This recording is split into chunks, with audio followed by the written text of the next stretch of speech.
something quite magical about this venue, isn't there? It's going to be exciting, exhilarating, and hopefully we do see some of those epic plays we saw in the semi-finals and the quarters.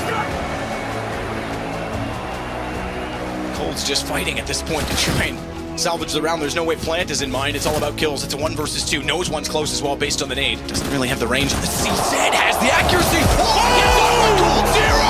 What a way to start off! Anyone that's played AD Rek'Sai knows that she's actually really fragile in teamfights and does much better in small skirmishes, but Wig uses her full kit super well.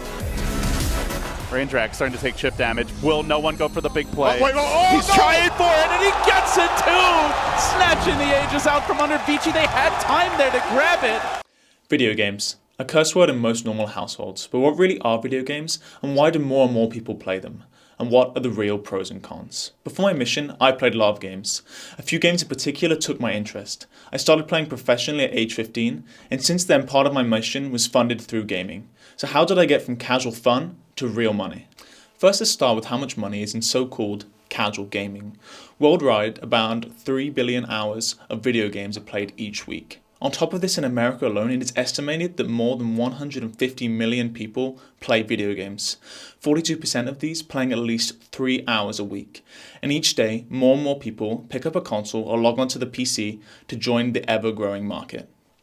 GTA 5, a well-known video game produced by Rockstar, was released on September 17, 2013, and up until today has surpassed $1 billion in gross profits. This statistic alone is shocking because it means that video games these days make more money than most Hollywood blockbusters. Video games have been around since the early 1970s. The first commercial arcade video game was Computer Space by Nutting Associates, introduced in 1971. Following this in 1972, Atari introduced Pong to the arcades. As evidence, computer games began with just a few companies, with basic concepts such as Pong drawing the masses, whereas now hundreds of companies have joined the ever more lucrative marketplace. Overall, the video game industry is valued at $91.5 billion, while the film industry rests at $35.9 billion. This is a huge difference. From this we can clearly tell that the men behind the screen are using their time well, but what about the players? What's in it for us? Is it just the satisfaction of thrashing your little brother at Mario Kart, or is there something more to it? Apex has gone over to the 5-7 and a couple deagles just to spice things up. The TSM, they're scared about this. They aren't rushing this time around. They're taking their sweet time, hoping to catch somebody peek on Envy's side. And well, that's what happens when you go around the corner. Happy with one dig. Oh, and another one! Oh, and a third! Happy! He could get another one here too, Dupree is like sweating bullets! Happy's gonna get the quad kill in the ace! What is this?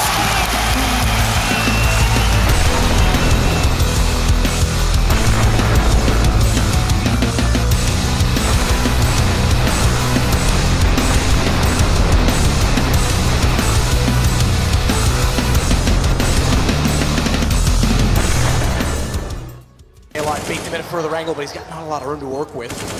Molotov out, and Nico has 2 more. Don't let him come alive. That's going to be scary. Look at the shot on Taco. He's got Cold walking in next. But Cold! Oh, my goodness!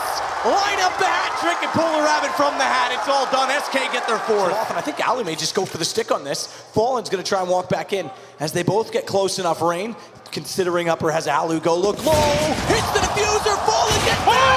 That is incredible. That might be the game in itself. An absolutely brilliant play from Fallen. So what did we just watch? That was a collection of highlights from the pro scene of a game that will forever hold a place in my heart. It's called CSGO, and it's produced by a company called Valve. But as you may have noticed, that was certainly no casual gaming. So what was it?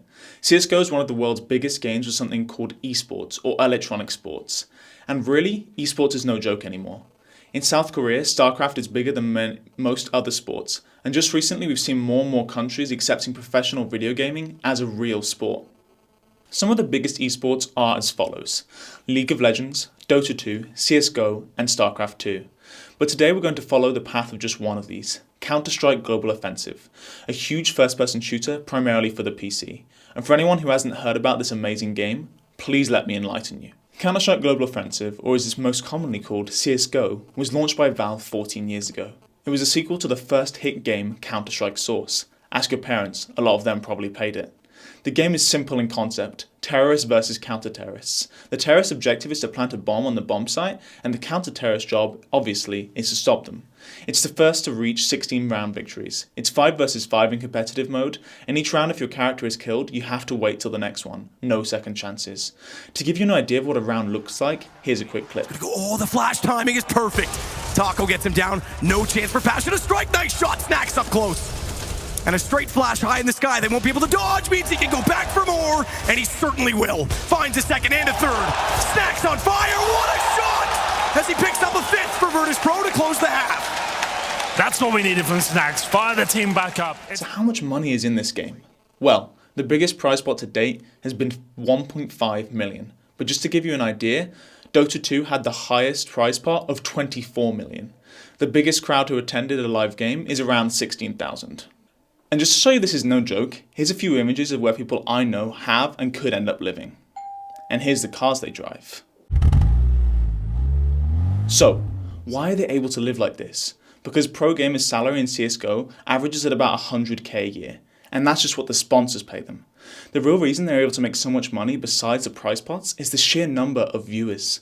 This creates a huge marketplace for advertisers looking to get their name out there. They therefore fund these gamers in order to get their brand name in view. The better you are, the more people will see you. Therefore, the more money people are willing to pay you, or in some cases, pay for you. Behind the 5 gamers in CSGO, you have a whole team of advertisement and teams management, just as you get in normal sports. And in the team itself, another huge group of in-game coaches, physical coaches and analysts, each on quite the hefty paycheck themselves. Outside the actual teams themselves, you have commentators, analysts, website owners, journalists, and many more people who likewise profit.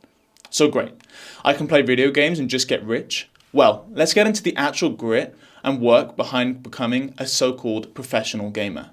The average hours for most CSGO pro gamers is about 50,000 to 80,000, and the average professional gamer has been playing for 8 years or more.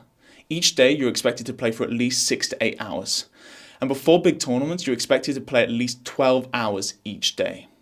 Plus, this only counts for the hours actually in-game, let alone all the time spent in boardrooms discussing tactics. Personally, to get to the level I did, I spent 1,200 hours alone just on practice maps to even get my aim good enough. And I wasn't playing at nearly a higher level as the people I'm talking about. If you want to make it, you really have to work for it. Making as much money as they do takes years of playing and focused effort to becoming the best of the best. I've played against someone who managed to get their reaction speed down to 0.12 seconds in order to compete at the top levels. Simply playing video games with the excuse you'll go pro one day isn't going to cut it. You have to know the right people, get into the right circles, and play frankly an utterly ridiculous amount. And even when you make it, just as in other sports, it's all too easy to get cut from the team if you're underperforming. On the other hand, playing professionally was one of the most fun things I've ever done. Just like anything in life, games have their pros and cons. For some people, they're just extremely addicting time holes. For others, they're a way of being social and making friends. For everyday man, it's just something fun.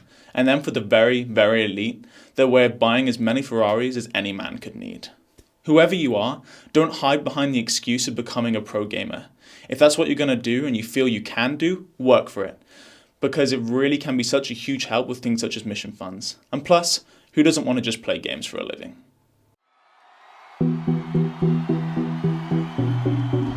This is one of the premier events, not only in CSGO, but in esports as far as I'm concerned. We're getting 13,000 fans screaming their heads off here in an arena, watching CS, and just we're all feeling it together, right? You just cannot help but ride that energy wave that just goes pounding through Lanxess every time. Every second feels like an hour right now, but once the game goes live, you know that that's where the wear and tear is going to begin. The stage is set, the players are ready, and we have an incredible game on our hands.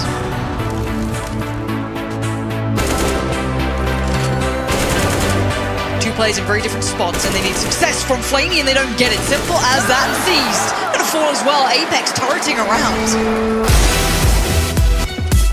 Guardian gets in on it. 2 big kills. Oh, and the third Sublime.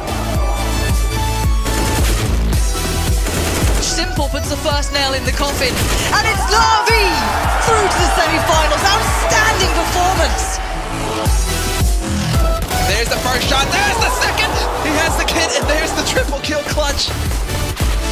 2 big headshots looking for more. Automatic with 4 frags. What a victory for them. They should be very proud, and I'm sure they are as well. 2 semi-finalists figured out we're about to get a third. Liquid went 3-0 in groups, but they go up against a team that has been in every final since adding... So, in summary, for starters, there's much more to gaming than just wasting time. Secondly, gaming is an ever-expanding huge market with potential to grow larger than almost any other media. And finally, games, for some people, are really not just games anymore. By law, they're classified as sport.